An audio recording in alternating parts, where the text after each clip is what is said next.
Welcome again to the Mile High Homestead. This is our little update on our systems and how they're doing. This is our aquaponics system. The water's still pretty cold, so we're not seeing a whole lot of growth. Our beets, this is about 3 weeks, and some of them are sprouting better than others. You can see here there's some, right, and they're all kind of gangly.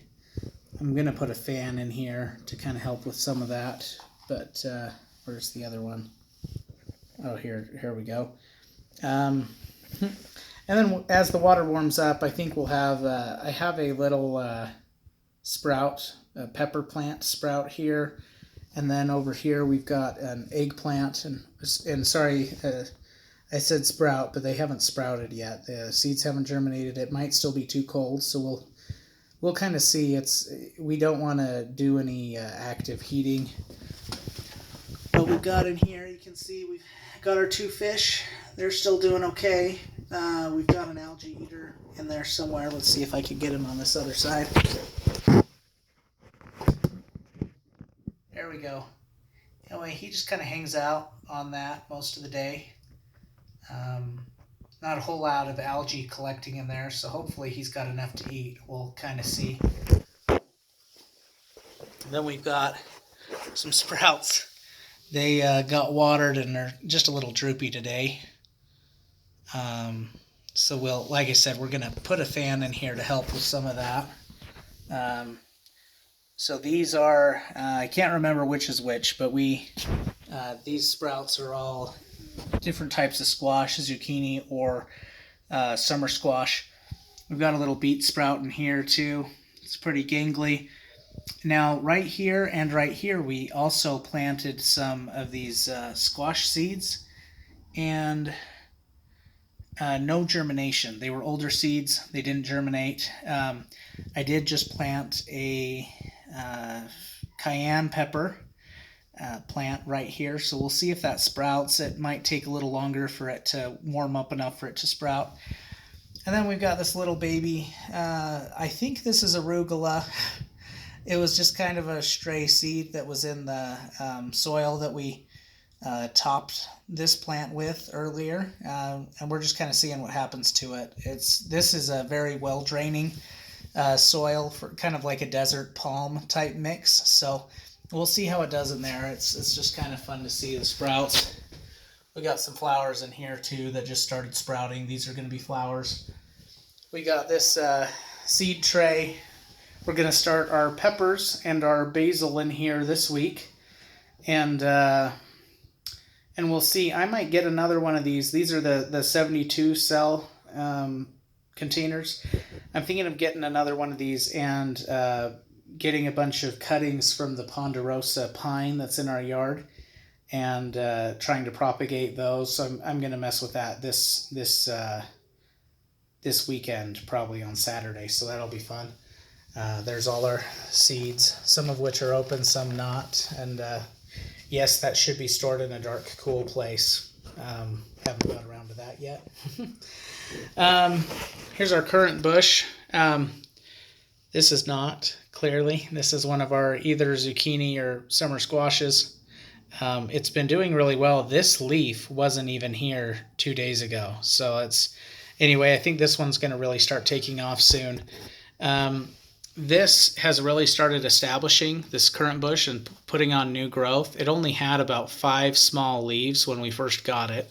That was 3 weeks ago, so it's already clearly establishing. And you can see here at the base, there's a lot of space between leaves. And this shoot has only just now started to put on a little bit more dense growth. And this one's really started to put on more dense. And I don't know if it's because of the way I've been doing it, but anyway, I come by this plant and every day I give it a firm shake, trying to kind of mimic some of those forces of nature, and I'm thinking that might be why this was growing in a lot more dense than these were, because anything cultivated indoors just doesn't get that kind of rough treatment, but that kind of rough treatment does encourage the roots to develop a better system.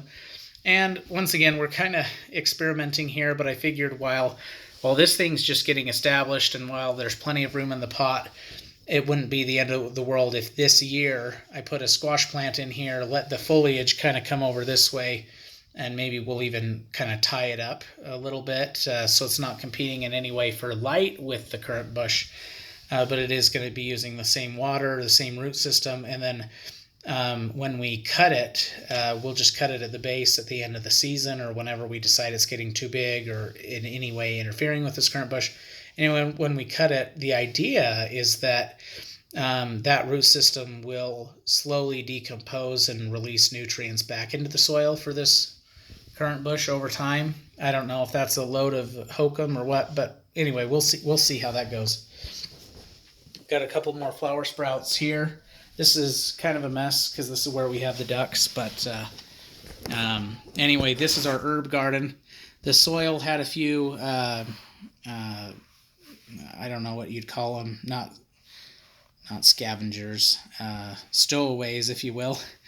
This is one of those. I need to figure out if I can just bury this a little deeper, or anyway, we'll see. So that's one of the stowaways. This is a brand new shoot. This little green you can see there.